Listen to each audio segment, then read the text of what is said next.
dan, dobro popoldne, dobrodošli na popoldanskem pogovoru 4. dneva drama festivala. Mislim, da smo v lepem številu, tudi glede na tematiko smo zelo dobro razporejeni. Škoda sicer, da ni več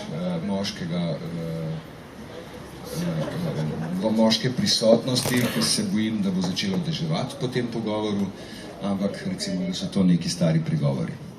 Če ste opazili, je letošnji festival tako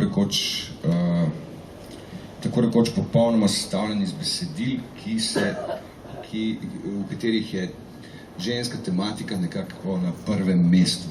Od More Hinkemana, Učenih žensk, Višnjevega vrta, Gospe Bovary, Nad grobom glupe Evrope, ne bo čisto tako, ampak Žena Kosorja je pa spet nekaj, kar se bo ukvarjalo s tem, kar je tudi današnja tema. Potem je tu še Ismena, njena sestra, kar obračam strani, Marie Curie, Hysterie, no, Hamlet spet ne spada sem med ženske like. Pogovarjali se bomo o vlogi žensk. Tematski pogovor ima naslov ženske vloge in vloge žensk. Zelo, zelo na široko je odprto to. Da se razumeti v gledališkem smislu in seveda se da razumeti tudi v vseh drugih smislih. Mateja Koležnik ni, čeprav sem hotel začeti z njo, če bi njej povedal, da imamo pogovor o ženskah v gledališču, bi mi seveda povedala z vsemi svojimi besedami, da naj govorimo rajši o tistih, ki so ustvarjalci, tistih, ki so dobri, tistih, ki so slabi, da naj nehamo razdeljevati na moško in žensko. Jaz se popolnoma strinjam z njo, ampak problem se najbrž nahaja še kje drugje.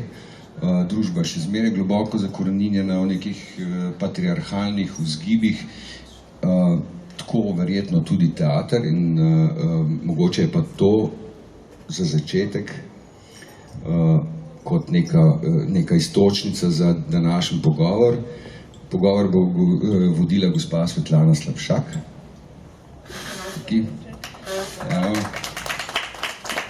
Z nami je Ivana Džilas, režiserka, in moram reči, da se mi zdi, da je tukaj v tem trenutku ne samo kot režiserka, tukaj je kot mama, kot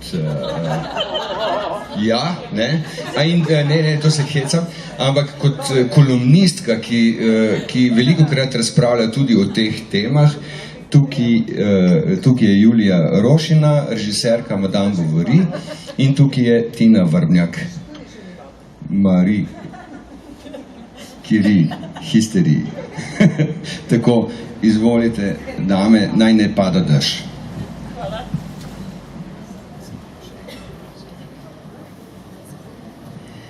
Moje prvo vprašanje, če hočete, se nanaša seveda na Madame Curie, ni druge. In če se spomnite te zgodbe, jaz predstave še nisem videla, ampak če se spomnite zgodbe o Marie Curie, je v nekem trenutku njena kariera popolnoma padla zaradi afer, ki so pač v tedanjih medijih naredili, izmislili. Poniževali so je kot tujko, ne Francozinjo, in kot nekoga, ki je imel ljubezenske afere, izmislili so ljubimca, vse grozote, torej Marie Curie se je enostavno povlekla. In morda niti ne bi vedeli o tem, kaj dela, in morda tudi Nobelove nagrade, 2 Nobelovi nagradi ne bi imeli toliko težo, če se ne bi pojavila neka ameriška feministka Missy in vrnila Marie Curie na sceno. Torej naredila vse, da psihično podpre Marie Curie, povabila jo je v Ameriko na javna predavanja, iz nje je na nova naredila Marie Curie in Marie Curie v 20 letih prišla nazaj. Če se ne motim, je to ta zgodba. Verjetno imate v predstavi kakšen detajl tega? Ja, mi v predstavi smo se ukvarjali bolj tudi je ta detajl, ampak nismo ga hoteli ravno zato izpostavljati, zato da v bistvu temu ne dajemo neke teže, zato ker to v resnici za delo Marie Curie, za vse to nima nobene teže. Zdaj je bilo to res, ali ni bilo res, nima veze, ne. Mislim, da nekaj malega je celo bilo res, ampak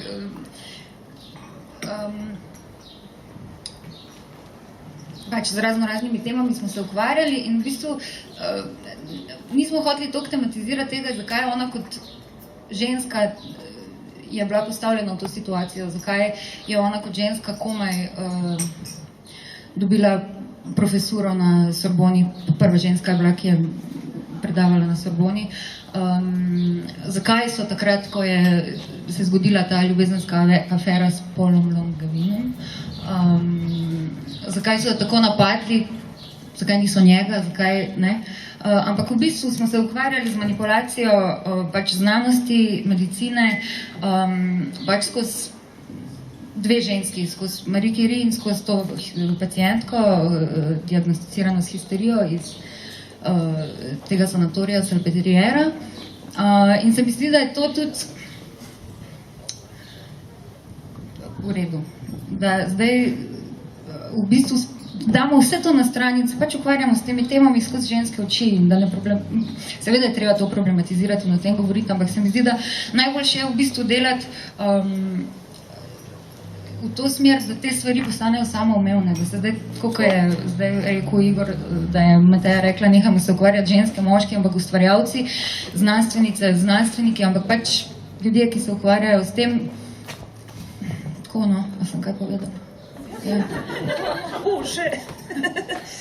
Gre namreč za to, da jaz bi malce postavila pod vprašanje to tezo, da se ne ukvarjamo ženskami in moškimi, ampak z ustvarjalci, ker zadnje soboto je bil zelo zanimiv članek v Delu na zadnji strani v sobotni prilogi, kjer je novinarka govorila pravzaprav o politični korektnosti.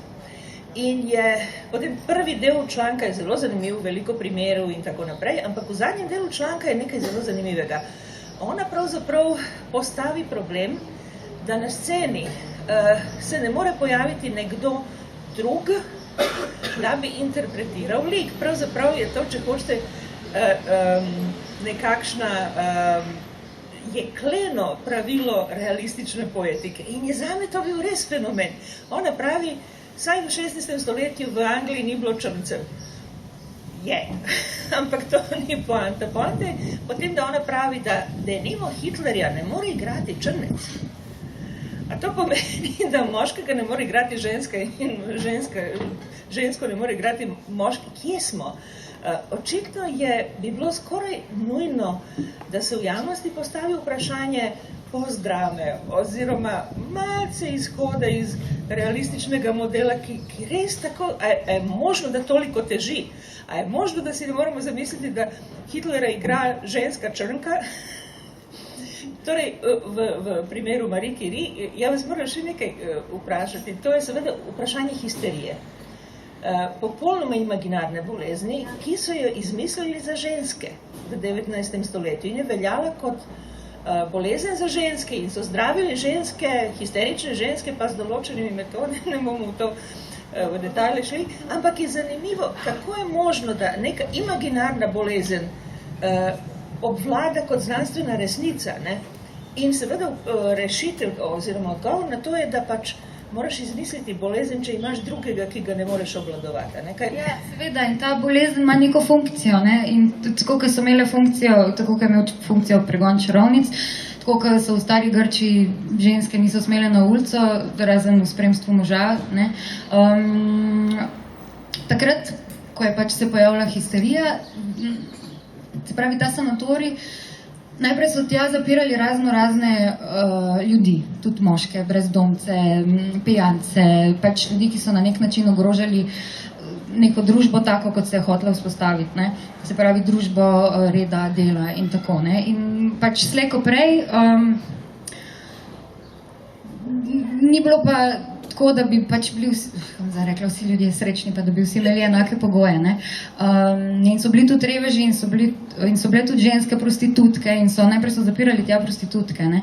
In ženske, ki pač niso ustrezale nekemu temu modelu, se pravi matere, gospodinje in tako, ki bi Tukaj ga znam fajn kiksniti, ker nimam dobre podlage, to je zdaj malo kombinacija moje zdrave pameti, malo pa tega nekaj malega, kar sem v tem prečitala. Se pravi, da se regulira njeno reproduktivno funkcijo, njeno seksualnost in tiste, ki pač so od tega odstopali, so na nek način tja zapirali. Seveda so bile tudi ženske, ki so imele neke svoje probleme, ki so verjetno tudi zaradi tega, ker je bila družba taka, ker jih ni sprejemala, pač posledično tudi razvile neka stanja. Ne? In s tem, da to so bile tudi ženske, ki niso z nekimi diagnozami, ki so jih na začetku metali vse v bazen histerije, pa so potem to kategorizirali in tako. Jaz mislim, da je to v različnih obdobjih nekako v tej funkciji. Ne? In to zaenkrat. Ja.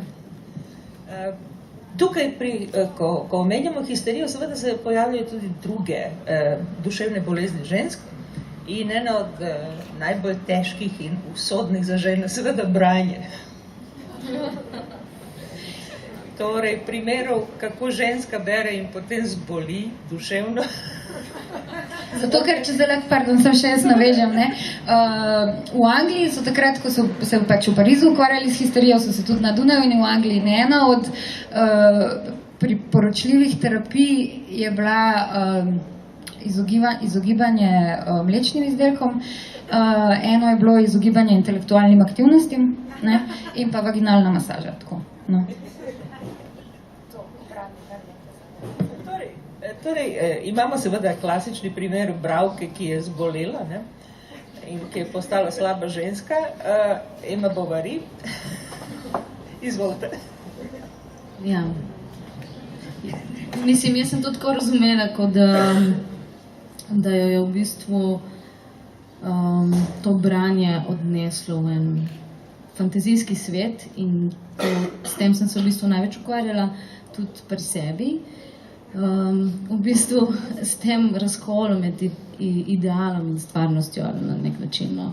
Pač, mislim, da predvsem sem se pa pač trudila tudi pri, kako sem vstopala v bistvu ta tekst oziroma v njeno zgodbo. Začeli smo tako, da sem seveda gledala od odzunaj z stališča nekoga, ki pač lahko nekako presodi z vso to teoretično podlago tega, da je ona prešuštnica, pa ne vem, kaj še vse. In potem je nekako Nebojša, kot avtor besedila, se odločil za eno izhodišče, ki se mi je zdelo fajn. Izhodišče, da gledamo celotno to zgodbo, ne samo, ker to, jaz mislim, da ta roman ne govori samo o Emmi Bovary, ne? Pravzaprav govori tudi o Charlesu Bovaryju, sam ponavadi se izpostavlja njeno zgodbo, ampak dejansko se roman začne in konča z Charlesom Bovaryjem, tako da je v bistvu tukaj njuna zgodba v ospredju. In to izhodišče, s katerega smo začeli brati ta roman in tudi potem nekako prizoritev je šla v to smer, je stališče nepresojanja, v bistvu ne obsojanja, ampak tukaj smo ponovno ponavljam, pač ne moški, ne ženske, ampak smo samo ljudje. To je bilo moje stališče in zdi se mi, da smo zaradi tega se izognili mogoče nekemu teoretiziranju okrog tega, kaj je narobe z njo, oziroma na ta način. No. Če lahko nadaljujem to idejo, ne? Emma Bovary je bolna, duševno bolna oziroma pokvarjena zaradi branja. Kaj je brala Emma Bovary? Seveda je brala trash. Gotske romane, ljubezenske romane, verjetno Angležinje, ki so pisale romane konec 18. prva polovica 19. stoletja. In kaj naj bi v teh romanih bilo bolno, bolano, perverzno? Na eni strani, ja, vse ženske so manj ali več idealne in manj ali več vse junakinje težijo samo enem cilju, to je, da se poročijo srečni. To pa ni nobena fantastika, to pa ni nobena fantazija. Fantazija nekje mora biti nekaj drugega.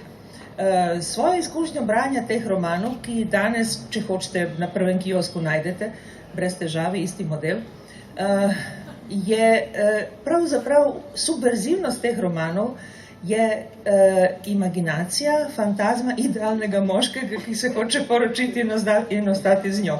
To je fantastično. Ja, princ na belem konju. Ne? Ja, princ na belem konju. In moški popolnoma logično in realistično pač zaključijo, da je to nerealno in da ženska se ne sme dovoliti, da nekaj takega si zamišlja. Ne?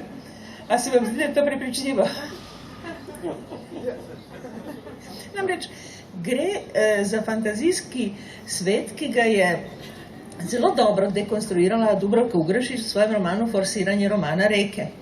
V tem romanu neki zlobni junak kroži po svetu, prireja gozbe, tako kot so opisane v Madame Bovary, in ob tem jemlje talentirane mlade pisatelje in jih uničuje.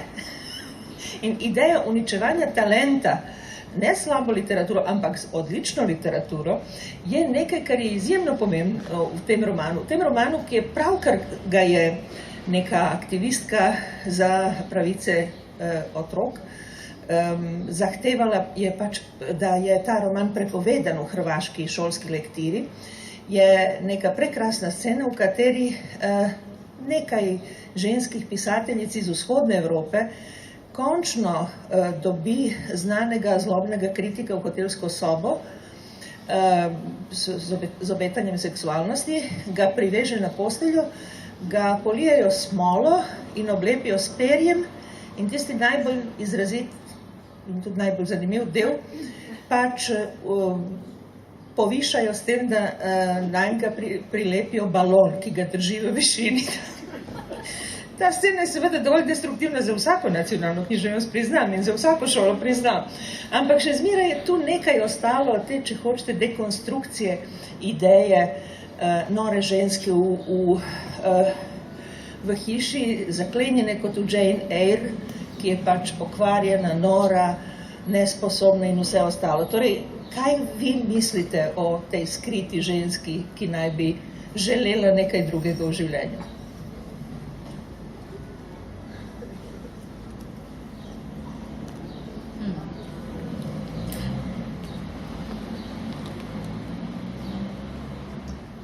Ne vem, mislim pač lahko izhajam iz tega, tako globoko smo bili v tej Emi Bovary, zdaj se mi pa zdi tako daleč.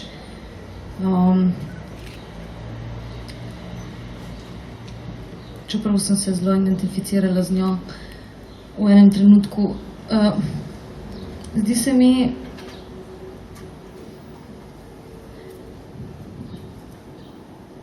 da je ona pač v nekem določenem trenutku, ko je bila zelo, zelo mlada, dobila ene zelo močne slike,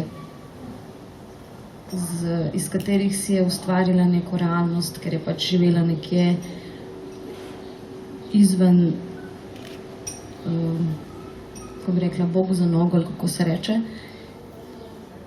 In je mislila, da je pač to nekako realnost, ki obstaja tudi zunaj. In je potem vse to projicirala v vse ljudi, ki jih je srečala na svoji poti. In mislim, da je to na nek način tudi vzrok za njen propad, ker nikoli ni zares uvidela oziroma dobila ta nek uvid oziroma stik s tem, kaj v resnici življenje je.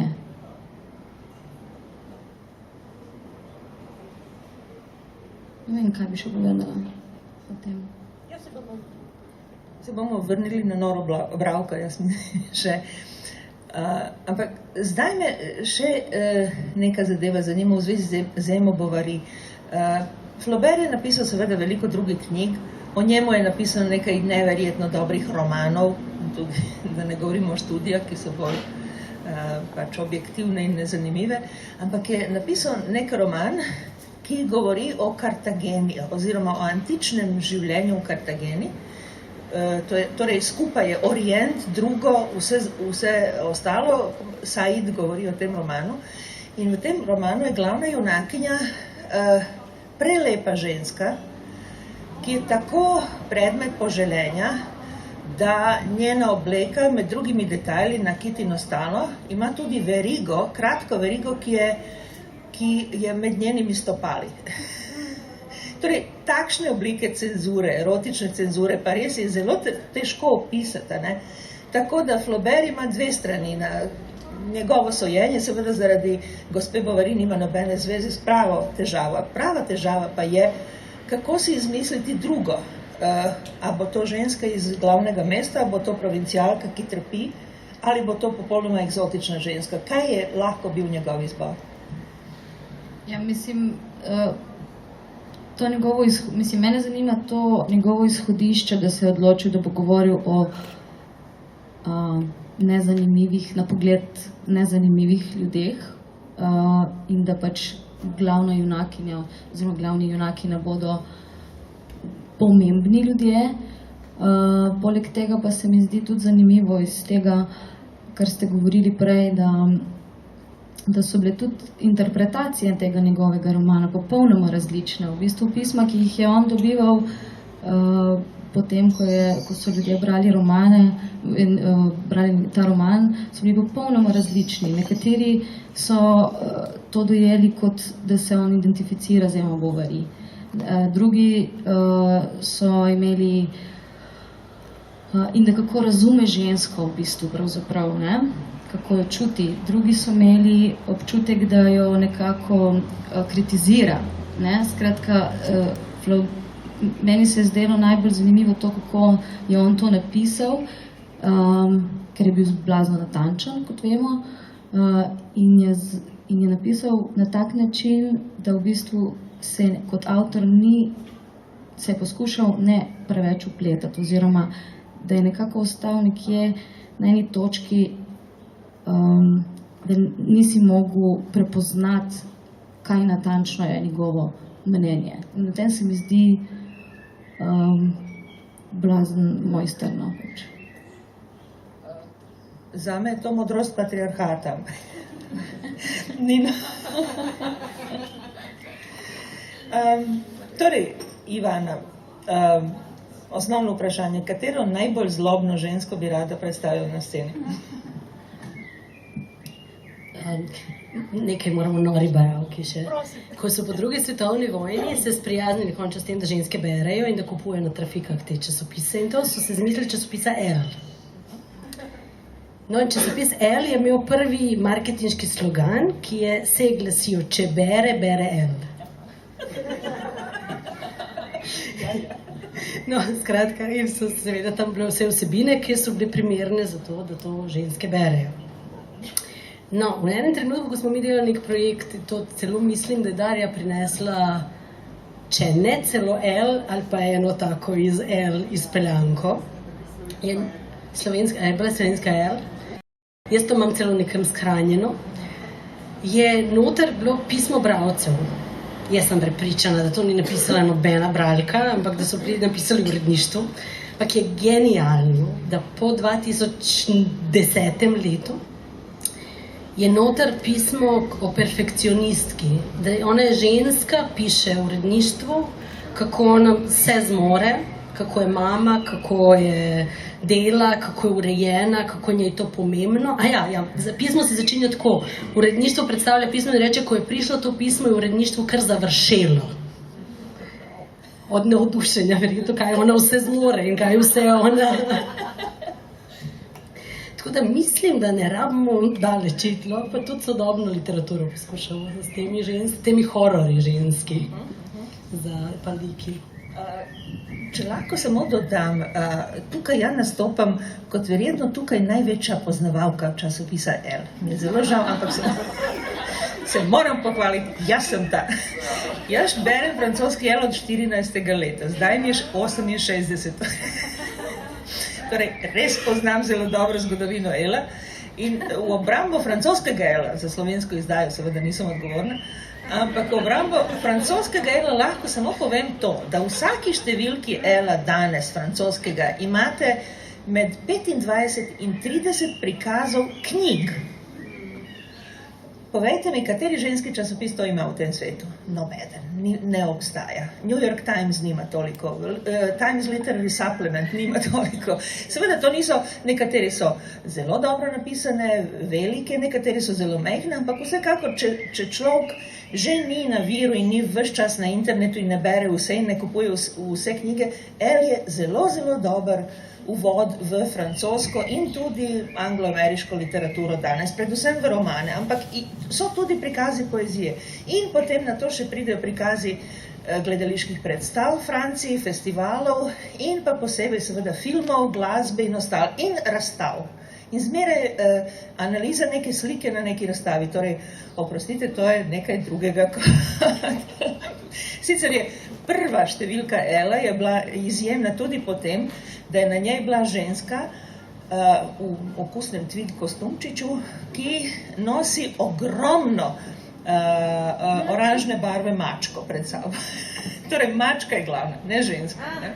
In to je zelo blizu, če hočete, tisti, ki se še spomnijo predsedniške kampanje Milana Kučana, on se je dal slikati z ogromno črno mačko v naročju. Takšnega primera jaz ne poznam, takšnega PR-ovstva z mačkami. No? Vsekakor je nekaj ujelo, ampak gremo nazaj, morda na zlobne junakinje zelo insistiral. Na zlobne junakinje? Ja, najhujše.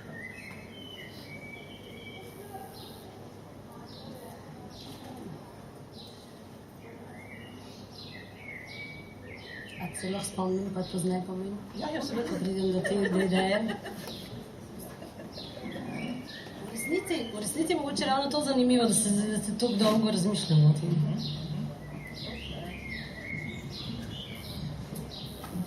Namreč, kaj je zlobna junakinja? Tista, ki uničuje življenja drugih, ali pa tista, ki uničuje svoje življenje, tako kot nesrečna Emma Bovary? Kaj bo zlobnega? Tista, ki uničuje druge in družbo s tem, da kandidno misli, da prinaša revolucionarne ideje, ali pa tista, ki v družbo vnaša najbolj konzervativne ideje ohranjanja. Kaj mislite?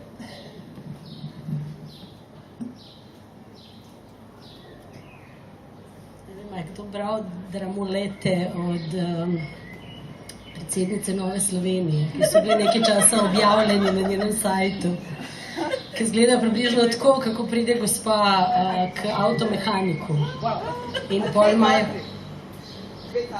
pol ima z avtomehanikom take precej erotične vsebine pogovorov.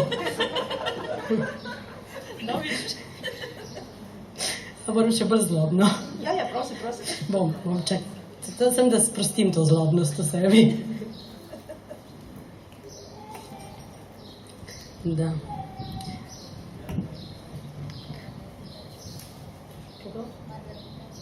A ja, da imamo...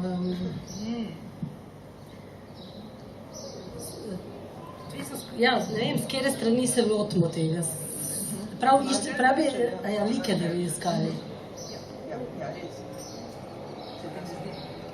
Jaz imam težave s temi iskanji negativk žensk. Veste, te debate, to sem zaznala pri teh napadih na feministične pogovore, ki niso v takem prijaznem okolju kot zdaj, ampak v manj prijaznih okoljih, ko pridemo do vprašanj.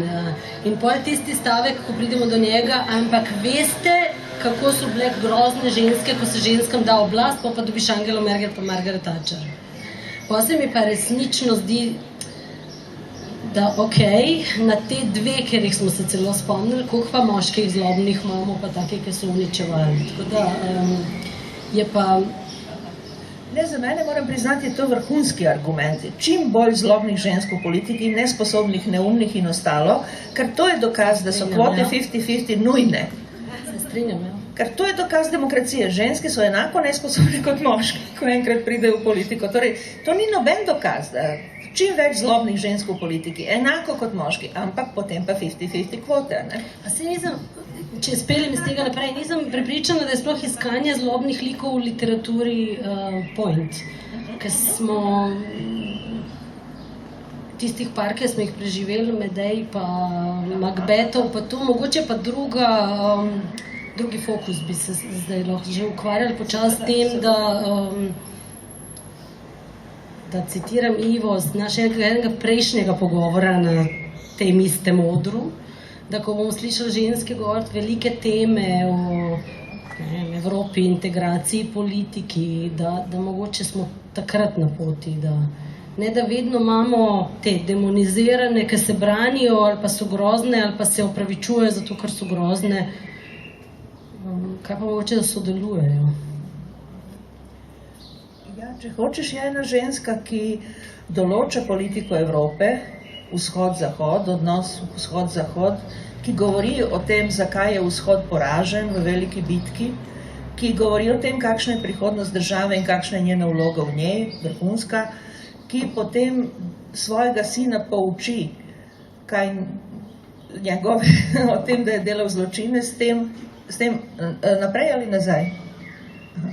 In pač tudi na koncu prikliče enega duha, da pač da končno avtoritarno, patriarhalno argumentacijo, in to je Atosa v Aeschylovih Peržanih.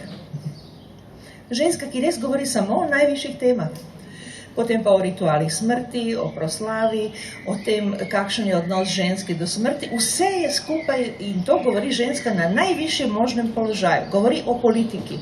Torej, to je možno od samega začetka, ne? Da niti ne omenjamo Lizistrate ali pa nekih drugih junakinj, ki tudi prevzamejo politične vloge, prevzamejo odločanje in zame je seveda najbolj izrazita ta komedija Aristofanova Ženske v Narodni skupščini, kjer ženske se kostumirajo kot moški, odidejo v skupščino in predlagajo mero, ki jo potem izvolijo večinsko.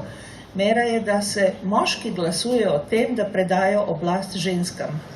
In prepričajo ženske oblečene kot moški, in to kot tisti moški, ki jih moški imajo najraje, mladi konzervativni. Torej, s takšnimi argumenti, potem pa moški pridejo nazaj domov in povedo svojim ženskam, da so jim pravkar predali oblast. In seveda je, po mojem globokem prepričanju, so še teme, ki so za nas, Evropejce, z vso našo prtljago, krščansko in drugo, pravzaprav nerazumljive. V tej komediji je ena od zakonskih mer, ki se seveda groteskno izvaja na sceni, ta, da mladi moški ne sme dati nobenih seksualnih uslug mladim ženskam, preden ne zadovolji starejše. In kriterij je, da mora biti še starejša od predhodne. Tako da na sceni imamo parado 4 zelo, zelo stare, popolnoma dilapidirane ženske, ki imajo svoje pravice. To je za evropske kritike še danes neznosno. Veliki levičar Moses Finley, ki so ga napodili z ameriške univerze še v 50-ih letih, govori, kako je to neznosno, kako je lahko to opisal. V tem primeru imamo očitno nekakšno kronološko, bi rekla, diahrono popolno neurejenost. Ne razumemo starih žensk, 3000 starih žensk. Torej,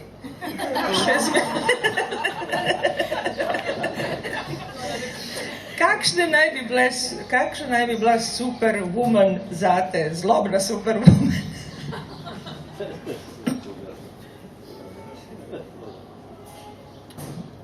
Tista, ki noče crkniti, ker naprej, ker govori o tem, ker govori o sebi, ker si prostor jemlje, ker zahteva zase kar naprej stvari, ker vztraja v pravicah, ki jih je dosegla in jih ne pusti izgubiti.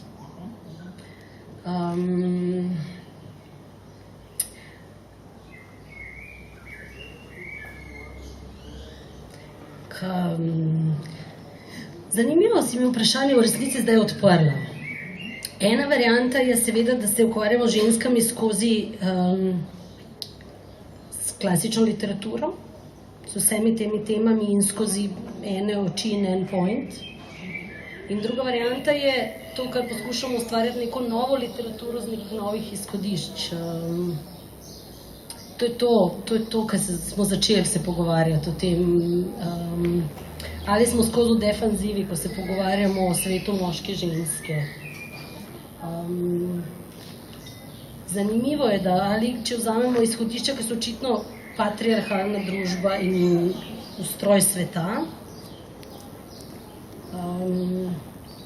ali ponavljamo pozicijo, utrjujemo to pozicijo ženskih likov, če skozi to delamo.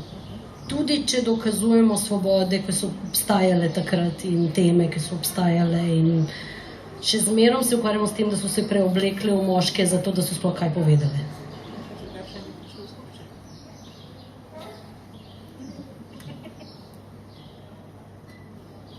Ja, to je v resnici zanimivo.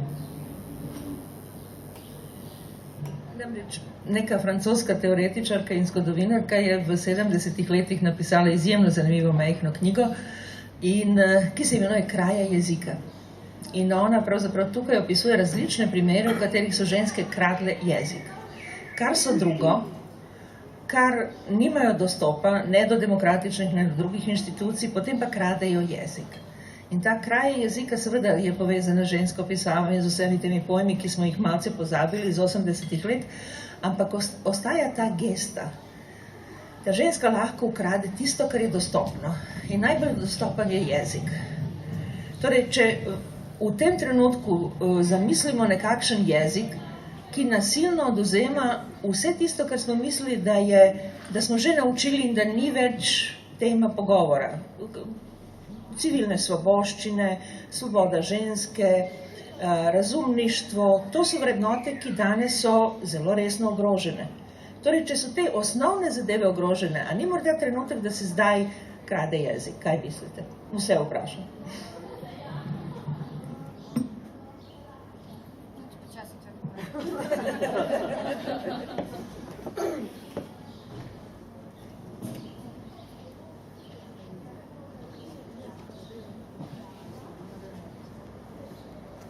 Dajte nam malo razložiti krajo jezika kot pojem.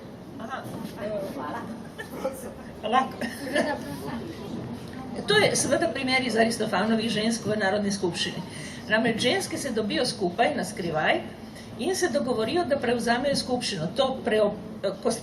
To kostimiranje je nujno, ker atenska demokracija je neposredna demokracija. V skupščino pridejo tisti, ki hočejo ta dan odločati in zato dobijo honorar. Ni poslancev. Odloča tisti, ki je prišel dovolj zgodaj in zavzel pozicijo. Ženske so navajene, da se dvignejo zelo zgodaj, torej so profesionalno pripravljene, torej edino, kar jim manjka, je jezik. Ne? In potem se dobijo na vajah in te vaje so seveda neverjetno zabavne. Učijo se moških patriarhalnih formulacij, kako moški govorijo v skupščini. Vse poznajo ta jezik, ker možje doma seveda ponavljajo do nezavesti svoje modrosti. Torej imajo model. Torej, edino je, kako ga reproducirati. In seveda začetni problemi so v tem, da ženske, ko začnejo govoriti, prizivajo, sklicujejo se na napačne boginje, ne na bogove. Torej, to je prva faza. Moraš se naučiti osnovne ideološke formulacije. Torej, nikako ne Demetremi, ampak Zeusami. To je tisto osnovno.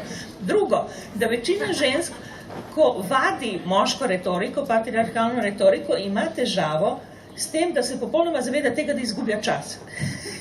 Torej, večina žensk pride s kakšnim pletivom in seveda to se mora uničiti. Ne? Ideja, da ženske nekaj koristnega delajo, namesto da izgubljajo čas v razpravah. Torej, nekaj ključnih sprememb in potem, ko so to opravile, so pripravljene na pravo krajo jezika, ki jo že imajo, ker ta jezik dobro poznajo, ničem ni tujega v tem. Ne? Torej, kraja jezika je zelo, zelo enostavna. Ne?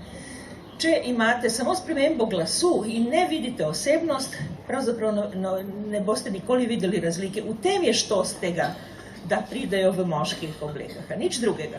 Torej, da pridejo v skupščino dovolj zgodaj in govorijo tisto, kar govorijo moški, stereotipsko, patriarhalno, diskurs, ki je v določeni ideologiji in ostalo. Zame moram priznati, primer tega, kako se ženska politika in ženski diskurs razlikuje od moškega, res ta neverjetna predstava Iliade, Lorencijeva, v kateri imate dva sveta se pojavljata. Eno je moški svet, večina, in potem pa ena scena, v kateri je popolnoma drugačen svet, kot govori Tetida. In ona res govori o drugačni politiki. Njen politični cilj je reševanje njenega sina, konc. Tako da imamo res izjemen scensko, zelo prepričljiv primer, kako predstaviti tako imenovano žensko politiko, ker tudi ona obstaja. Ne? S tem, da Tetida seveda perfektno obvladuje moški diskurs Zeusa in ostalo, ne, njegov diskurs in ostalo. Torej, razlika je predvsem v performansu in ženske, kar so drugo, imajo dvojne možnosti. So veliko bolj veše kot moški v tem, da spreminjajo diskurse, da z njimi manipulirajo, ne, kar jih poznajo vse, od zadaj. A se pogovarjamo zdaj o postavljanju klasičnih drama na oder ali pa na splošno, ker se mi zdi, da smo počasi iz te faze prevzemanja učenja moškega načina in tega, da je treba si obleči hlače, če hočeš, da sploh lahko režiraš. Počasi prišli v to, da si zborimo prostor za to, da lahko tudi drugačno obstaja. In da tudi obstajajo drugi načini in da obstajajo tudi, da so legitimni in da so dobili pravice. Jaz recimo, ker sem iz Srbije, vam lahko povem, kako sem začela s kitkami pa v Sarakej oblekah in sem se mogla zelo biti prijazna in ženstvena, da so mi prinesli rekviziterji 2 pavštrčka.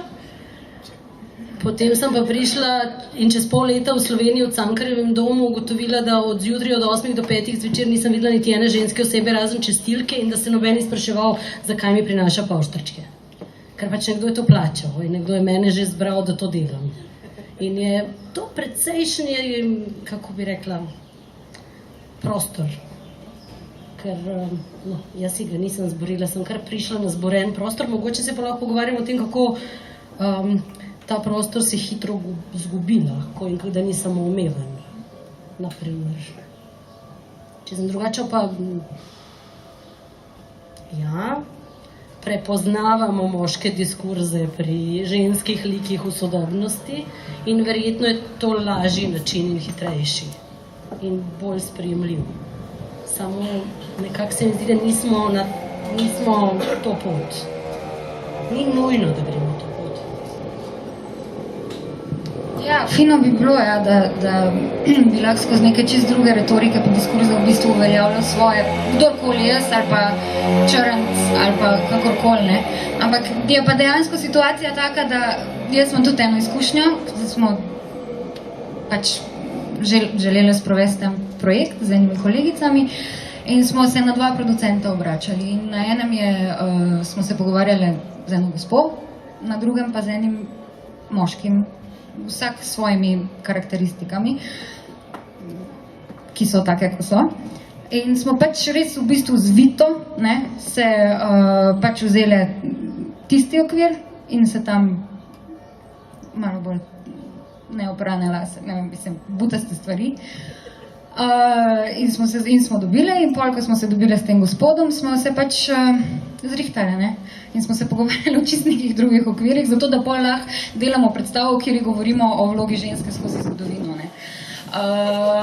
Mislim, grozno, ampak to se je skozi dogajalo, v bistvu, da si ženske znotraj tega prostora, ki jim je določen, v bistvu nekako podmuklo si jemljajo svoj prostor in se počasi pač po neki lestvici enakovrednosti dvigajo, ne, ampak to ni v redu, mislim, moralo bi biti točno tako, kot si ti rekla, da zdaj jaz taka, ko sem ti taka, ko si kdorkoli v bistvu svojo vsebino, svojim načinom, svojim izrazom ima pravico in mesto in da je slišan, ampak treba je posiliti te stvari, treba je v bistvu, ker pač svet je tak, ko je in pač tisti, ki so v neki manjšini, kdorkoli, ali je to spolna usmerjenost, ali je to rasa, ali je to ekonomski status, ali je pa to ženski status, za narobe izrazila, ki je največja margina, ampak je margina, ne, da v bistvu treba je paziti, ker te pravice zmeraj to, tako kot si rekla, to hitro zdrsne nazaj, en korak naprej, 3 koraki nazaj, ne.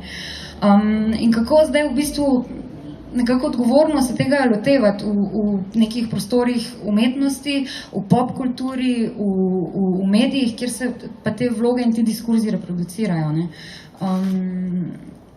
Se mi zdi, da je tukaj moment, v bistvu je stvar regulacije. Zato, ker je neko razmerje moči, ki bi šlo svojo pot, ne, ki gre svojo pot in kako zdaj mi odgovorno pač se zoperstavljamo temu. Tako, kot si rekla, pač, tako, kot je ta festival zastavljen, ženske, ki govorijo neke teme, ali pa kdo drug, ki govori neke teme, ki drugače pripadajo pač belim, zaposlenim, heteroseksualnim moškim srednjih let. Mislim, ne. Tako. Ja, jaz bi povedala tudi eno svojo izkušnjo iz akademije, oziroma po akademiji so bili vsi moji idoli režiserski moški in sem kar nekaj časa v bistvu se trudila, da bi jim bila podobna oziroma da bi nekako bila tako kot oni ali pač na tak način v bistvu zmogla se izraziti.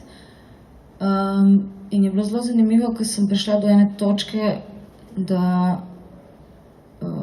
v bistvu to sploh ni pomembno in da je bolj pomembno, da to primerjanje ni pomembno in da je v bistvu bolj pomembno to, da se poskušam razvijati to, kar ta moj pogled na svet, ne, zdaj pač kakorkoli že je ženski, ne, tudi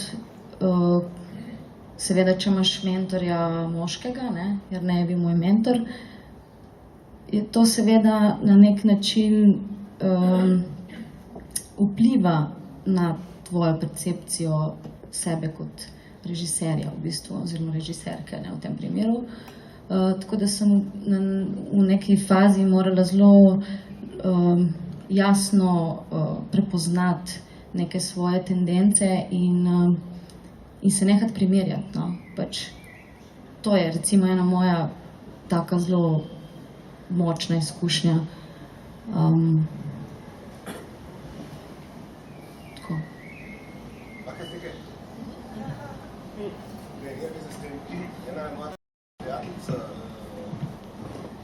Dirigentka, režiserka, recimo, ne, ki je zelo uspešna, ampak je nekaj, da v bistvu upravlja dvojno delo. Mora biti izvrstna, torej kot dirigentka, režiserka, ne, hkrati pa, da še mora biti izvrstna na način moškega. Skratka, mora dve stopnici. In se mi zdi pač, da smo še zmerjeni tokom patriarhatu. Zdaj, sploh je vprašanje pozicije moči. Skratka, večja kot je pozicija moči, bolj veljajo pač pravila moške igre. In da bi se recimo pojmo avtoriteti. Ne bom pozabil v drami z dvema igralcima, ki ste super, ne, top shit, sta mi rekla, če se zagledam na oblastni deski, pa da je gor režiserka, ne režiser, mi pade interes za 50%.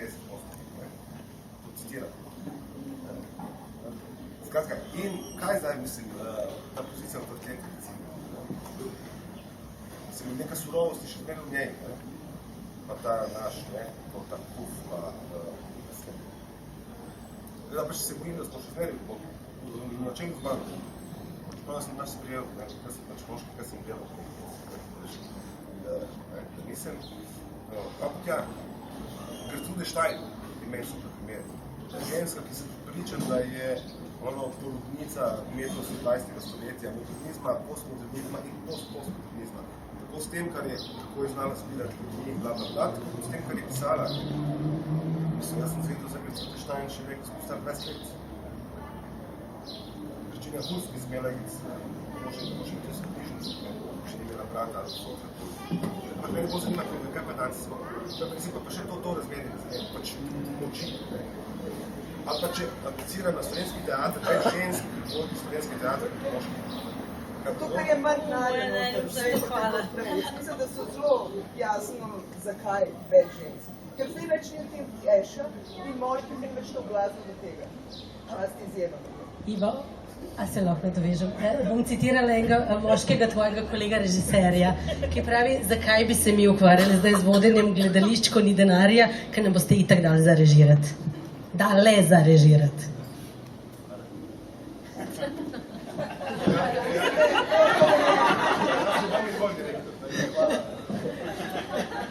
Jaz pa mislim, da gre tukaj za lastno angažiranost vsakega posameznika. Ne? Tako, ker so recimo, ne vem, se reducirajo pravice za upokojence. Pa so demonstracije, pa so pred parlamentom samo upokojenci. Ali pa se borijo študentje za, ne vem, brezplačno šolstvo, pa so tam samo študentje. Pa se, no, pač par izjem, ne, ampak sem to, da v bistvu smo vsi za vse nekako, ne pa zdaj, da bom jaz kot ženska v bistvu se z nekim svojim neko obliko hecno feminizma, recimo pa zdala, ne, zmorala izobraževati sam zainteresirano publiko. Mislim, se mi zdi, da veste, kaj hočem reči? Te pa se nadovežite, pa končajte.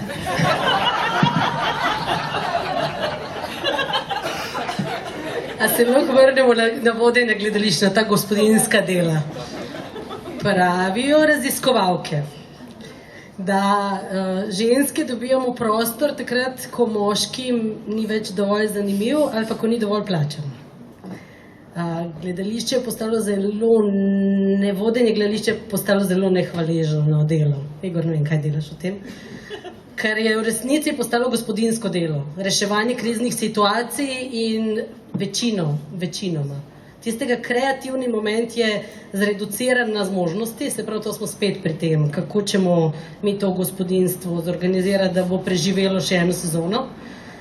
In mislim, da je mogoče vsem tu odgovor o tem, zakaj je to nek prostor, ki je prepuščen zdaj, ko je vsem malo manj atraktiven puncem. Ker dejansko predstavljajte si, da si direktor gledališča v 37. plačilnem razredu za, to je 1600 evrov, se voziš vsak dan nekam v neko gledališče, odgovoren si krivično za 80 ljudi, in čaraš z nič denarja ob tem, da se nenehno boriš, da ti sredstva ne ukinejo, da ostaneš tu, pri tem se zameriš vsem svojim kolegom moškim, ki bojo mogoče, in ženskim, ki nisi mogel dati delo ali pa jih pošteno plačati, in pri tem si zaposlen za 4 ali 5 let ali pa dobiš en mandat pa za 8. Ni. Vsaka čast onim, ki branijo še te naše prostore, ni ravno to precej neko delo, ker bi si ga človek sanjal. Razen, če imaš rad, da ti piše direktor, Boga mu, ne vem, če v to tehta. Mislim... Zdaj si mene izvala, da karkoli tukaj odgovorim. Mislim, ni čisto vse tako. Vem, vse namenoma malo pretiramo. Vendar ima človek neke ideale, neke želje, resnično je gospodinjsko delo, priznam. Mene mama veliko naučila, da jaz znam tudi pačkati, s čim treba, ampak ni pa to samo tako, da bi bilo razdeljeno, samo spet, mislim, tudi ta razdelitev levo, desno, gori, dole, moško, žensko, revno, bogato, to ni dobra misel, da se to lahko deli. Obstaja znotraj vsega tega, teh razdrapanih zidov, verjetno še kaj drugega od tega. Mislim, drugače, jaz ne vem, drugače se bom začel poslušati tvoje misli in potem bom pač izvoli prosim, kvačkaj dalje. No? Ampak mislim, kvačkamo lahko enako dobro, kot mi prej v nekem zvezi s kvačkanjem pa z ročnimi deli, kot ženske in moške. Mislim, da je, če moški v parlamentu kvačkajo, tak ni drugega, ženske tudi kvačkajo, ker tako ni drugo. Tako da vseeno je neka osnovna, kaj pa vem, v vrtu, vem kaj, neka vizija, neka želja, brez tistega, da piše direktor, da želivo, mislim, vendarle tudi obstaja.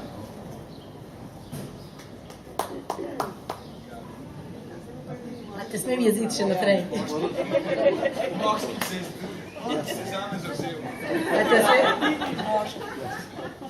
A te smem še naprej jeziti?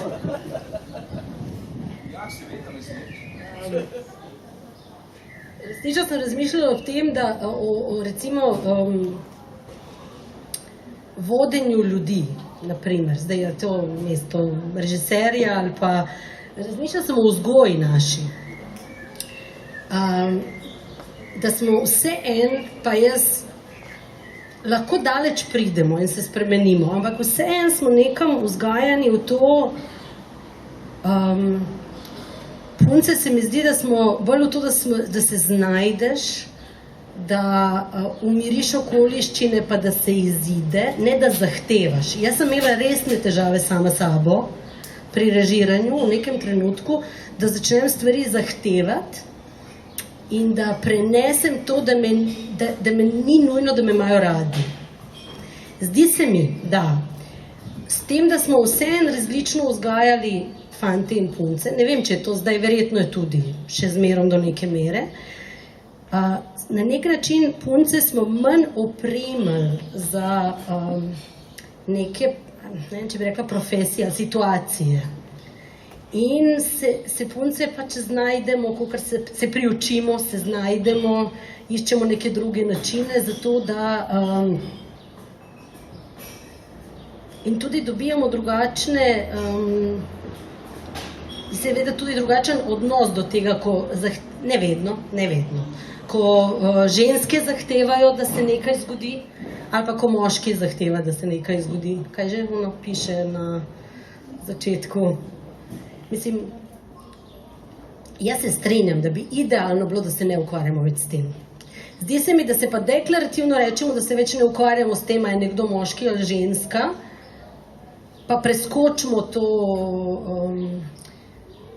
da pridemo dejansko do tega, da to več ni pomembno. Ne vem, če se to da. Vzgojiti se moramo tudi me za neke... Samo kakva? Daj, prosim, daj.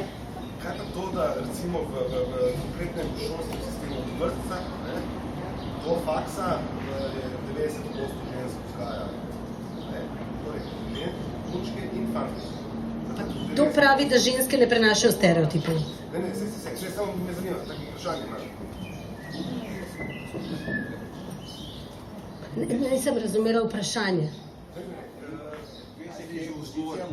Ja, pa ni nujno, da nihče ne reče, da ženske ne prenašajo stereotipov. Mislim, da so na Hrvaškem delali raziskave, da te konzervativne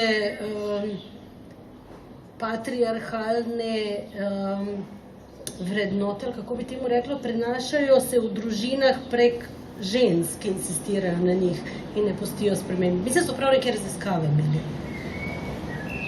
To...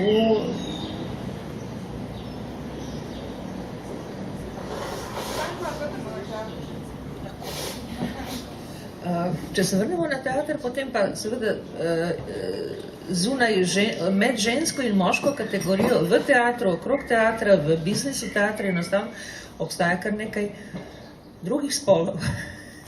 Niso edini moški in ženski in morda pravzaprav to, kar je Judith Butler definirala kot performance spola, je tista povezava z gledališčem. Tako da izvajanje, igranje spola je nekaj, kar bi lahko bil tisti prostor, v katerem bi morda našli tudi malce več svobode, manj stereotipov, manj potrjenih, prežvečenih, tako imenovanih resnic in tako naprej. To bi morda bila ena pot.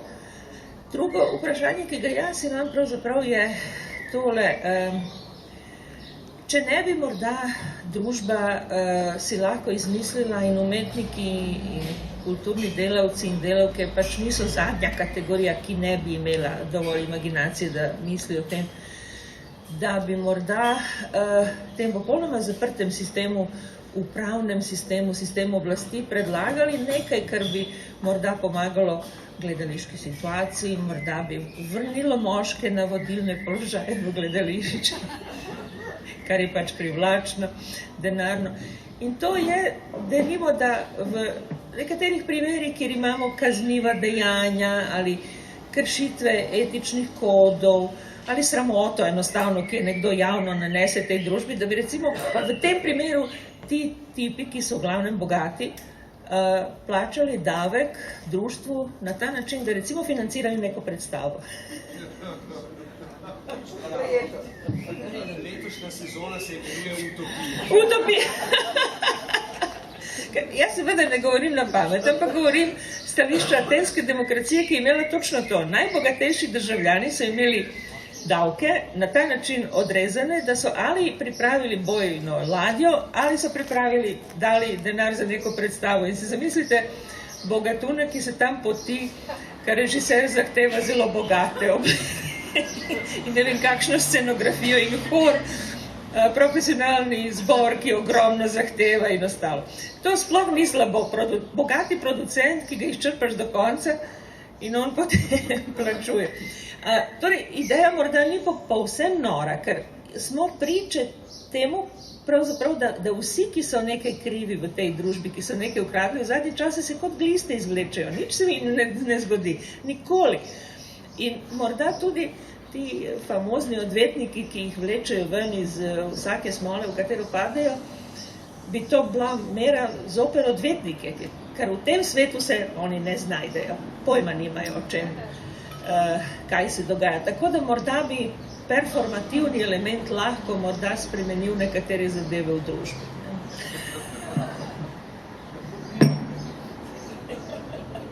Kaj mislite o tem?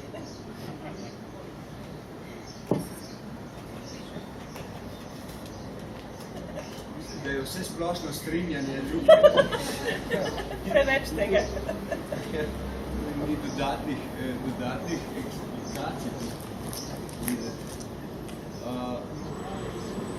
A je še kakšno vprašanje, ki se veže na to temo, seveda, bi vas pozval? Mogoče glede performativnosti spola, ki je prej Svetlana super izpostavila v gledališču kot v bistvu spol kot performativni akt. Mogoče vprašanje za vse tri gostje.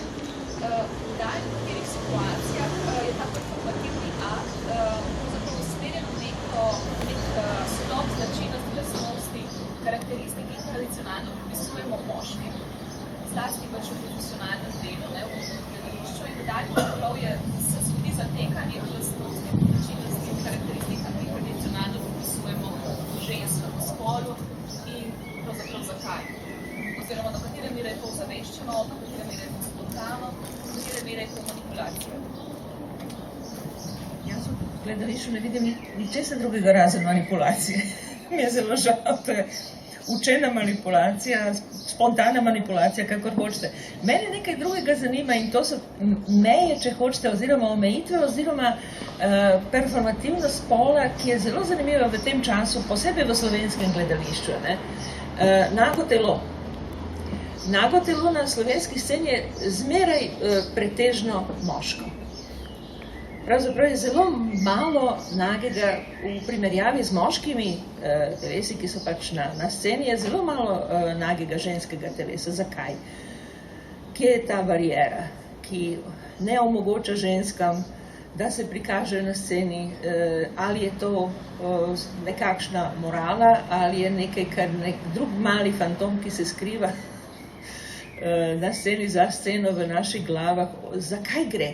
Zakaj performativnost danes ne more doseči v tej popolni, bi rekli, svobodi slovenske gledališke scene, kar se tiče telesa, zakaj pa je ženska tako redko zastopljena? Zakaj ni? Ne da mislim, da bi moralo biti več, morda nasprotno, ampak me zanima ta odnos. Kaj pa vi mislite? No, jaz mislim, da se mi zdi, da je to v veliki meri stvar odločitve teh, ki so potem nago telo na odru, ne. In večinoma se nago žensko telo se, kakor jaz gledam, pa kakor sem jaz imela izkušnje s temi možnostmi, da se, ne, je pač postavljeno v nek kontekst, kjer je pač ali da bo lepo, ali da bo v nekem erotičnem smislu, ne bo imelo toliko veze z neko vsebino, kakor kjer drug kolega, ki v eni čist drugi situaciji, ne, in pač se ne damo, ne. Jaz nočem biti gola na odru, zato da bom na ogled, zato da bom objekt, zato da tako. Seveda pa so situacije in predstave, kjer sploh zdaj je nago telo tak tabu, je, ne. Zaradi mene bi lahko vsi nagi skozi igrali, ampak stvar je v tem, ki gleda. Se mi zdi, da to pride v poštev, seveda, če je pač en drug kontekst, ker ni pomembnost to, da si ti nag, pa te ne... Tako je, če se bo ženska slekla na odru, jo bo gledali v joške, drugače je, ne. In se mi zdi, da... No, seveda pogledamo, tako je, ne. Ampak to, no, ne vem, če...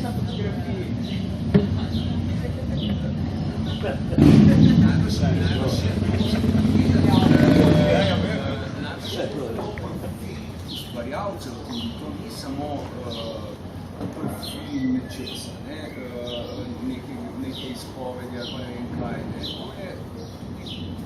je tisti, ki točno izpovedujejo, in kaj moško telo, kaj pa žensko telo pomeni. Moško telo je seveda neka imitacija, kar zdaj sploh ni več, mislim, postavlja dolgočasno, tako da kje je tukaj noter žilica, je pa stvar seveda kakšne druge mogoče debate, ali pa mogoče prav te. Meni je bilo zanimivo, to Svetlana, to je super vprašanje. Meni tudi zanimivo. Ampak v kontekstu, jaz mislim, da je Mandić izvor, no? Pri nas konkretno je Mandić potem tak velik igralec to izpostavil, da je to del nekega procesa. Meni se zdi, da kar sem začel slačiti, da se vsi fanti na akademiji slačijo, jaz to pozdravljam, se mi zdi dobro, da je pa žensko telo bilo preeksploatirano itak že ves ta čas, tako da če ga je malo manj, ga ne bomo pogrešali, ker vsaka fa reklama nam pokaže joške, da lahko tudi brez tega živimo, razen če pač ustvarjalec sam začuti potrebo, da je to del njegovega izraza, ne. Tako se mi zdi, da za moško golota nekako pri nas bolj Mandić odgovoren, karkoli ni izraza. Obstaja že prej, ne. Moram reči, da to je Mandić nadaljevanje Racovo, recimo, če smo še lih pri tem, ne. Ampak tudi nadgrad. Je pa res, da se pri ženskah nekako ustavlja, ne. Le majde grbac in daleč nazaj, ki so postavili nek pogled, ampak ne vem, kaj se je pa zgodilo s tem zaustavljanjem. Pa se mi letos imamo dve ženski telesi v sezoni, dve moški, tako da smo v bistvu enakomerno zastopani, ne. Kvoto, tako rekoč golota. Imamo kvoto. Imamo izpravljeno.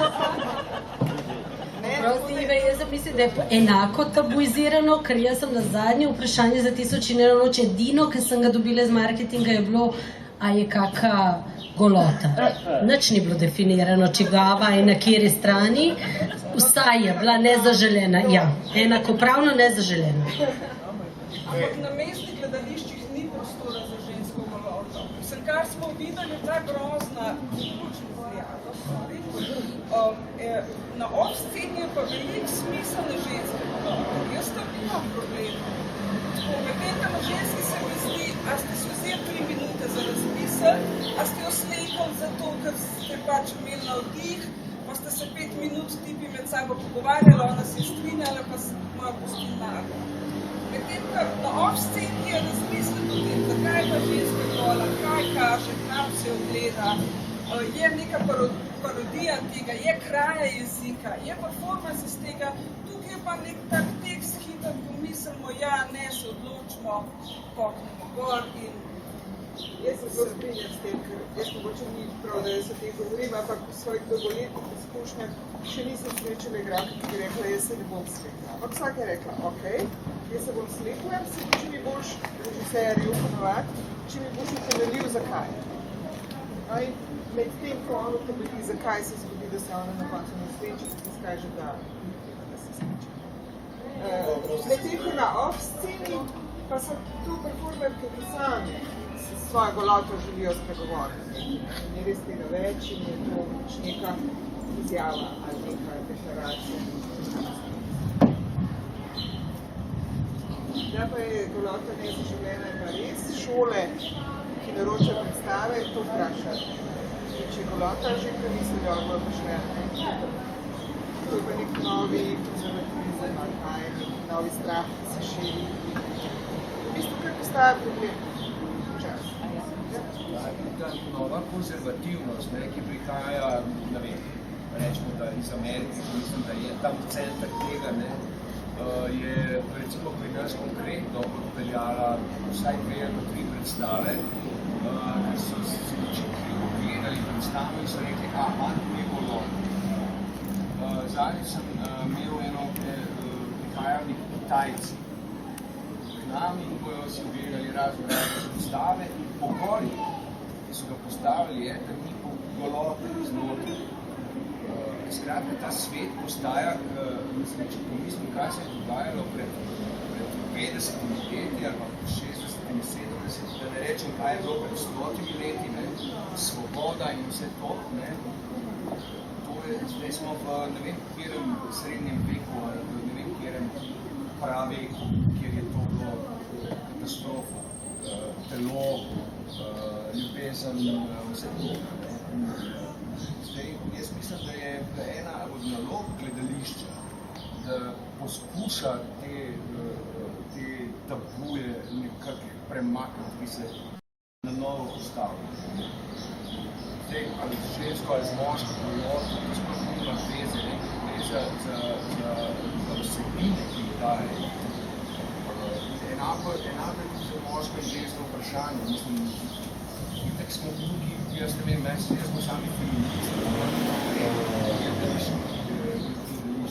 Ampak ne, jaz ne vem, če smo res feministi. Jaz če pogledam predstave, ki jih gledam, mislim, da so ženski liki zreducirani na funkcijo moškega. Da redko kdaj ženski lik pove tisto, kar velja za nas univerzalno vse. Da so ustvarjamo tudi mi v gledališču, ki bi mogli biti bolj progresivni, svobodni, da so ustvarjamo nek kliše, kjer so ženske, pač imamo ta dva klasična, spolno privlačna devica in pol žena pokvarjena čarovnica in zelo malo tega vmes. In so v glavnem te ženski liki, jaz sem se večkrat tudi, ko delam ali pa ko gledam, sem se čutila, da nočem biti del tega klišeja, ki ga predstavljam. In se mi zdi, da je v bistvu tle še mi nimamo takega srečanja, da bi se pogovarjali o moških vlogah, kar nam že a priori pove, da so ženske nezastopane v tem smislu. Oziroma, da so funkcija za to, da moški lik izrazi to, kar ima za izraziti, kar je univerzalna resnica za vse nas. Ženska ne, ženska je tle njegova pomoč, slušnjavka, podpornica, muza, kakorkoli že. Ni pa ona tista, ki to počne. Jaz to pogrešam. Izrazila sem se.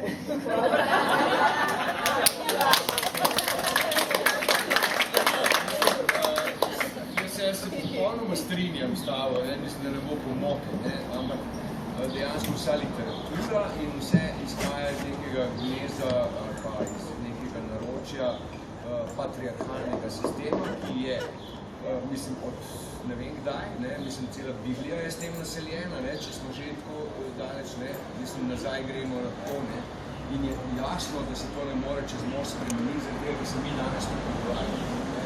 Ali pa zato, ker jaz recimo drugače čutim, nemogoče je, ker ne obstaja množica besedil, kjer bi jaz rekel, izvoli Iva, povej svoje stališče mnenje in naj bo moški tisti, ki tebe podpira. Ne obstaja. Čisto preprosto. Dobro, ampak se pojavi tu potem, pa gremo tu naprej, pa se malo pogovarjamo. Pa te bojo zdaj na off sceno poslali, da se srečeš pa, da to poveš še? Počasi. Naga. Pa počasi. Baletniki sam dvigujejo ženske.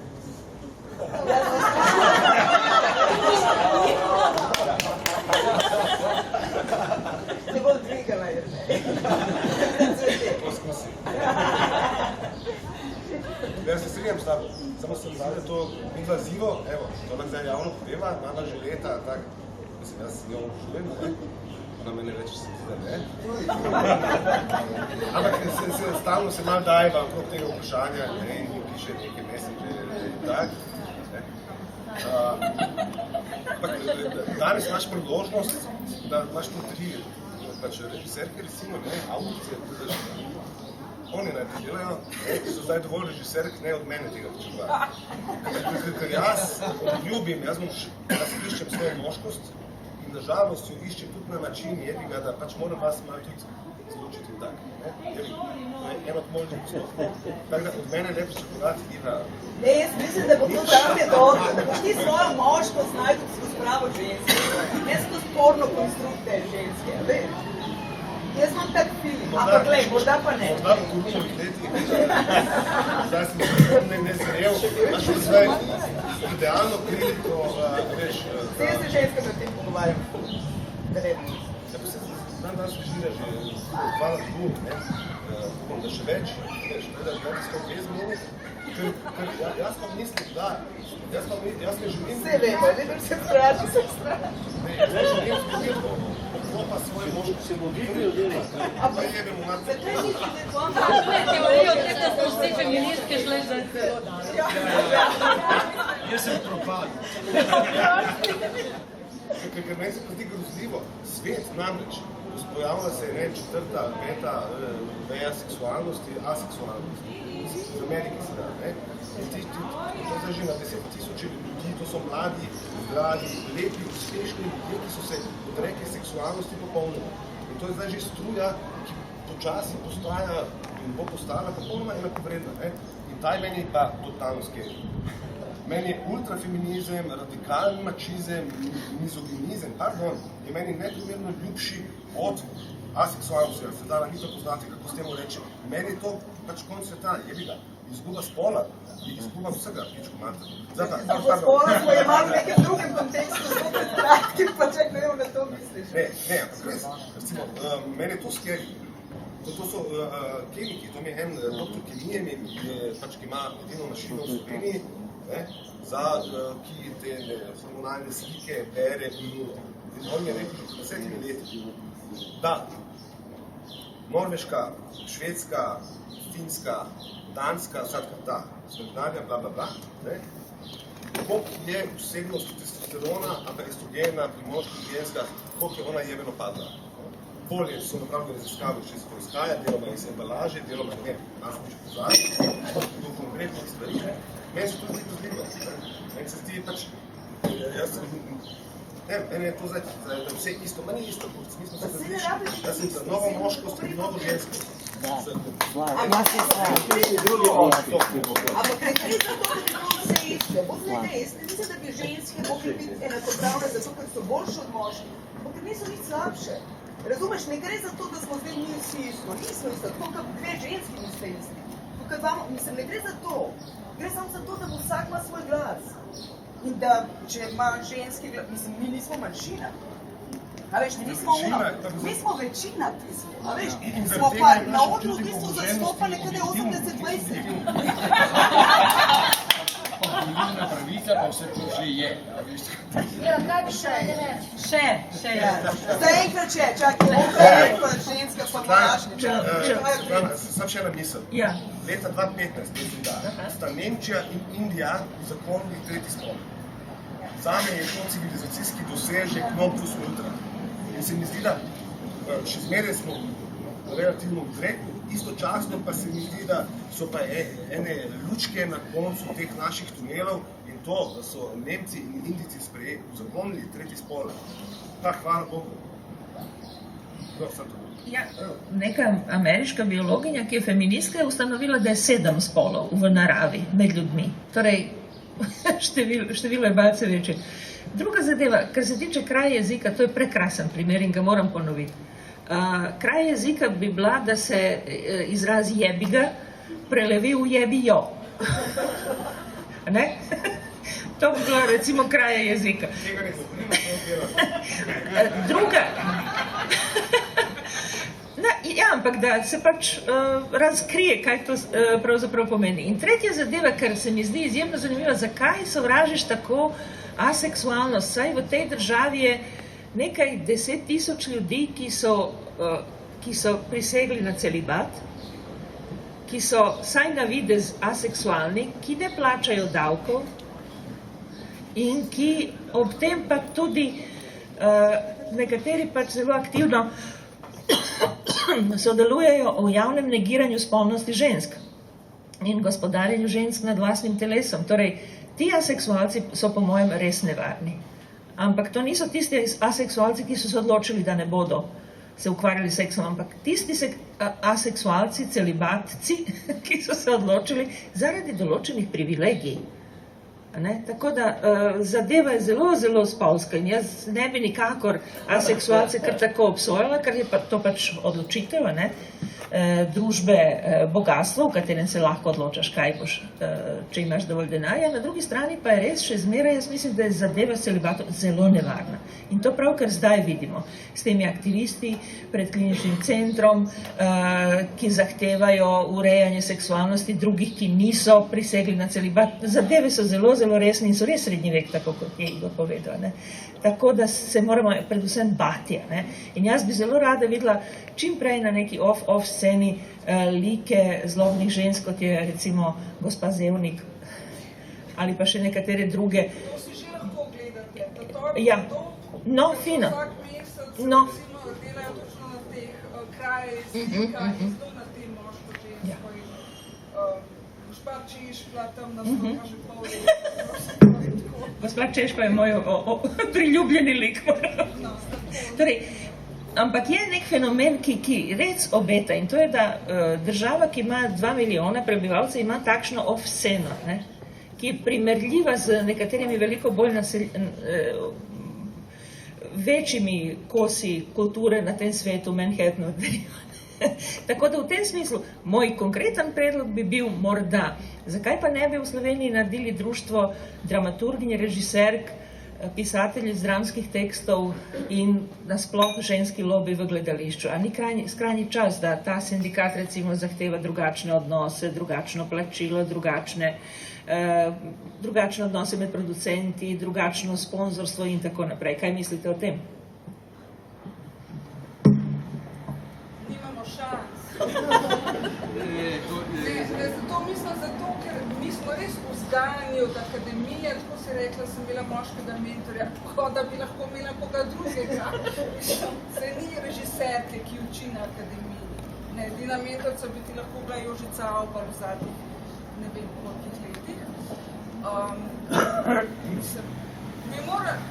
Ne vem, če v Sloveniji smo to žensko neko združevanje, sploh po gledališču, vedno nekako izpuščamo v korist vsakašne neke avantgarde. Zakaj bi se trudili za neke ženske pogoje, če se trudimo za novo vajo gledališča? Ne vem, v 90-ih, zakaj bi se takrat ukvarjali s feminizmom, če smo potrebovali vizualno gledališče in tako naprej. Tako da se mi zdi, da se tukaj, mislim, če bi se ženske na to združile, bi takoj najdle nekaj, kar bi ocenile kot bolj pomembno. Kot naprimer, dajmo zagotoviti gledališču več denarja nasploh, dajmo zagotoviti to in to. In se mi zdi, da bi mi ženske racionalno ocenile, da postajajo bolj pomembne prioritete kot to, da se pogovarjamo, kako so, ne vem, zakaj te ženske, ki vodijo teatre, ne cvetijo toliko. To ne gre, da se nekaj pridobi za ženske, ampak za vse. Vprašanje je samo vrhovne oblasti. Ki pa je režiser, ki je moškega spola. No, ne vem, mogoče je ideja dobra, ampak imam občutek, da smo prezaposlene malo z drugimi. Mogoče punce na rednih plačah, ko jih bojo otroci to zrasli, da bojo najdle moč in čas, da se tem ukvarjali.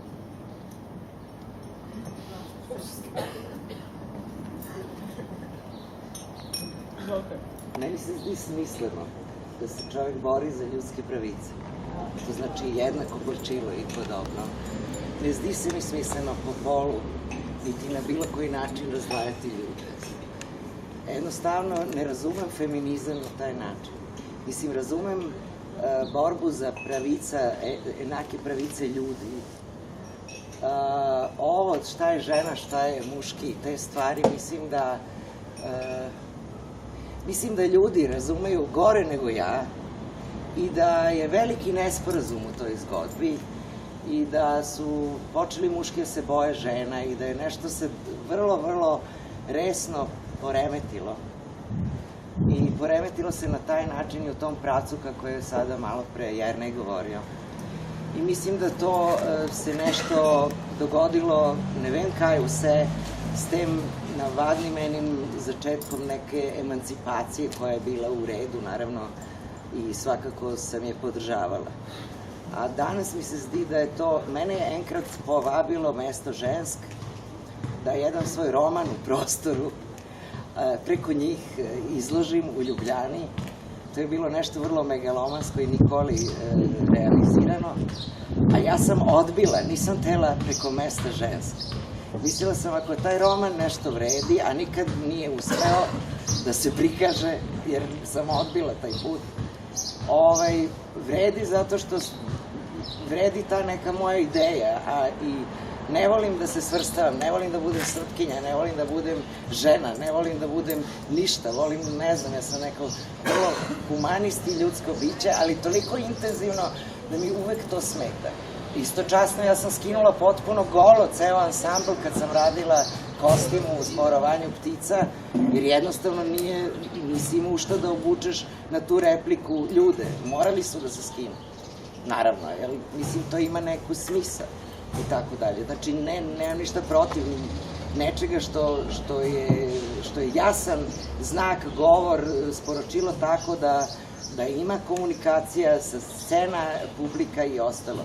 Da ti ne siluješ, ne provociraš plehko, nego jednostavno vučeš toga nekoga ko te gleda u nekakav drugi prostor gde taj počinje da razmišlja, izađe iz gledališća i ostane mu nešto od toga što je video, pa makar bili i goli ljudi, naravno.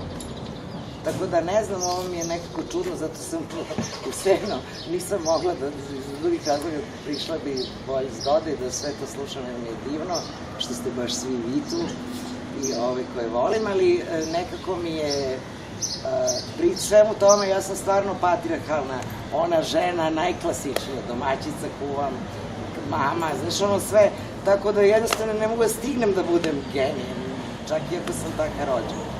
I nešto, ne znam. To klasificiranje, mislim, ena zgodba, ki se je spomnila prej, je eno od mojih predhodnikov rekel, letos bi naredili pa žensko sezono. In poznam odgovor ene od režiserk, ki je rekla, nočem sodelovati v ženski sezoni, hočem sodelovati v sezoni. Mislim, nočem biti klasificirana, nočem biti geto, ampak hočem sodelovati v sezoni, kot je to pač vse spodobno. In seveda ni sodelovala v sezoni, ker pač ni hotela biti getoizirana. In mislim... No, ampak te sezone ni bilo. Take sezone ni bilo v drami. Ženska sezona, v čem pa ženska? Ali bila kakšna ženska? Take sezone v drami ni bilo, še nikoli. V čem bi bila ženska sezona v drami? Ali pa v kjerem drugem teatru. Si same režiser. No, sej, tako, če imamo eno režiserko. Če bi nadaljno tole zvedeti, same režiserke naj bi nastopale in to bi bil geto za režiserke v mali drami. In do tega ni prišlo, ker pač ta oseba, ki sem jo imenoval in ki jo nočem imenovati, je rekla, da noče biti getoizirana v malo dramo skupaj z ostalimi ženskami. To je podobno vprašanje kot ženske kvote. Mislim, to je isto. To je isto. Ampak to so klasični. Samo to je pot. Jaz to razumem kot pot do nečesa. Velikega odra. Ne, mislim, da je tako... Do pote do tega, da ženske kvote več ne potrebujejo. normalno, da postanejo. Ampak ženskih kvot v Sloveniji niti bilo ni, ne? V tem je problem, o preslakovanju. Ženske kvote kot ideja, ne zdaj mislimo v gledališču. Ampak najprej treba neki imeti, da lahko odstrani. Vse je sigurno kdo bolj zna me razložiti, kako smo prišli do tega, da so nujne, kaj da drugače neke stvari. Ajde, da ne rečem, ne bi zgodilo, bi se prepočasi zgodilo. Da mogoče, da to... Jaz se jih ne bi odpovedala, ženskih kvot, mislim. Zdaj za enkrat še, ker se mi zdi, da bi... Verjetno bi se zgodilo isto kot z volilno pravico, postala bi jasno samoumevna, mislim, postalo bi pač popolnoma normalno, da pač je... Vse človek to kako nihče ne bi več opozarjal pač ekstremno na to, ker pač bi bilo nekako pač seveda logično, da je tako. Mislim, pravzaprav je to ta regulacija, ki jo se mora zgoditi na nivoju sistema. Mislim, na žalost in na srečo, če se bo zgoditi. Mislim, meni se zdi, da se mi postanemo nekaj, karkoli, skozi izkušnje in priložnosti, ki jih imamo. Se pravi, tudi postanemo režiserke, direktorce, vse to skozi neke možnosti, ki se nam zgodijo. Da, če ženske sezone kvote ali karkoli za nekoga neko možnost odpre, če si mogoče že v poziciji, da si možnost imel, pa ti tega ni. Mislim, ne zdi se mi nič slabo v tem. Ne bi bila užaljena. Kaj pa če bi imela kvotu, na primer, Arijevac? Kvota. Priložnost, ne da. Mislim, to je stvarno problematično. Jeste problematično. Jeste. Mislim, projekti, dobro bi bilo anonimni projekti, nema potpisa ko je radio. Naprimer, super stvar, ideja, dobra fora i na kraju, hop, žena radila. To je fora. Ali ove kvote, to kao po polu, posle po boji, pa po boji las, pa to malo je onako. Ja sam, primer, žena, znaš ono, srpkinja, šta, da se ubiješ, a veš, se ubiješ, mislim, a veš, pa ne, ali ne sme tako čovjek da gleda život. Ali život je kar ena magic. Nije to, u stvari, ti moraš nekako, da se boriš, greš, ne moreš tako, veš, sploh tako gledati svet. Oziroma lahko, pač, mogoče da je realno takav, ali jaz prosto se, ne vem, ubila bi se, če ne bi drugače gledala, idealistični. Je en problem, ki se tukaj pojavlja, ki bi ga rada, če vas ne moti preveč, iztakla. Ivana govori o klasičnem teatru, ki naj bi bil nekaj, v čemer ne najdemo preveč inspiracije, ampak antično pojmovanje ženske v izrazito patriarhalni, ampak izrazito patriarhalni družbi, ki res ni dovolila ženskam ne na ulico, ne v parlament, nikamor, je imela tudi mit o tem, da je ženska seksualnost popolnoma drugačna od moške v tem smislu, da ženske doživljajo seksualnost oziroma uživajo v seksualnosti 9-krat več kot moški. In to je mit o tej resi, preroku, ki je pač slučajno se je zgodilo, da je bil 7 let ženska in je doživel žensko seksualnost in je potem razkril skrivnost, da ženske uživajo 9-krat več kot moški in potem ga je seveda boginja, ki čuva to skrivnost, ga je oslepela, kar je seveda v redu, ker je profesionalno napredoval kot prerok. Ampak gre res za idejo, da ženske je treba, zakaj patriarhat gnete, muči, drži ženske pod nekakšno avtoriteto? Zaradi tega, ker se jih boji. Zaradi tega, ker je res nekaj več moči. Denimo eno področje, ki ga še zmeraj vidimo v vsakdanjiku, je, da ženske doživljajo smrt drugače kot moški, oziroma ne, da one po naravi doživljajo smrt drugače, ampak kultura ženske je takšna, da se soočajo s smrtjo lažje kot moški. In telo, recimo na Balkanu, mrtvo telo moško pripada ženskam, kot enkrat umrejo, moški se ga ne dotikajo več. Torej, obstajajo določene kulturne sheme, ki so še zmeraj žive, kar živimo v patriarhatu, ne pozabiti, v polnem patriarhatu, nikoli ni nehal, adaptiral se je na vsako ideologijo in na vsako vero in bo preživel še nekaj, ampak je en moment v tej zgodovini, ki se zdaj izpostavlja, ki bi ženskam res bi zahteval drugačno vlogo v življenju. In to pa je, da je, kot veste, moški kromozom v nevarnosti. In da bo po mnenju zelo resnih biologov bo umrl v zelo kratkem času, 50.000 let. Mu ni več življenja. Torej, dajmo pomagati.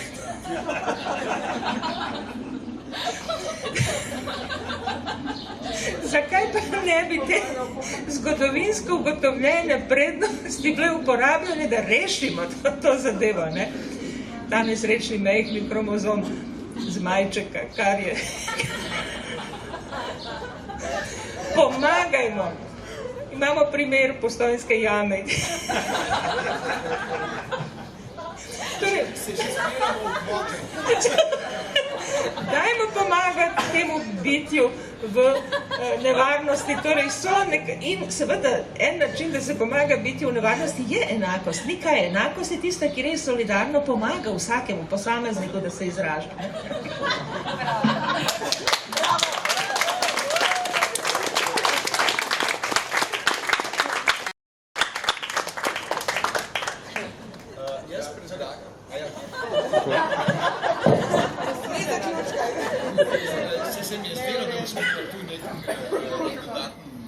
Ne, nije veze s tem, samo se spomnil, prav sem en roman z naslovom Anatom.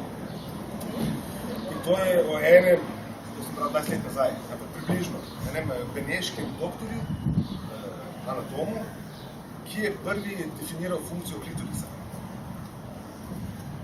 In bolj kot Da Vinčiva šifra, vsi so ga hoteli biti, moški. Vsi, fenomenalno plan. Ki delava temelji na zgodovinskih podatkih, ne, v 14. in 15. stoletje, v Benetke, in ono je frapantno dejstvo. Frapantno dejstvo, klitoris je tim osvojen organ. In bolj vse možne oblasti, ki obstajajo, se spravijo dan, da slučajno to ne bi prisudjalo v javnost. Sam to. To je predlagano dan. Ja, ker seveda mora ženska končati debato. Samo bi vas spomnila, koliko je poezije, če sploh poznate pesniško, literarno delo, ki je posvečeno ženskim spolnim organom, ki ga ne obravnava kot nekaj umazanega. Jaz poznam eno pesem, ki je zelo pogosto poslušam, ki je prelepa in je lahko dobite na YouTube brez težav. To je Georges Brassens, francoski šansonjer, ki govori o tem, da je skrajni čas, da tej zadevi, ki je kraljevski del ženskega telesa, užitka in ostalega, damo, in njegov izraz je prelep, dostojno krščansko ime. Seveda je to v okvirih omejitve, moških omejitev, ampak je prelepa slika. Dajmo enkrat civilizirati to zadevo, kristijanizirati to zadevo, ne? Skrajni čas je, ne sme več ostati v temi barbarstva. Hvala.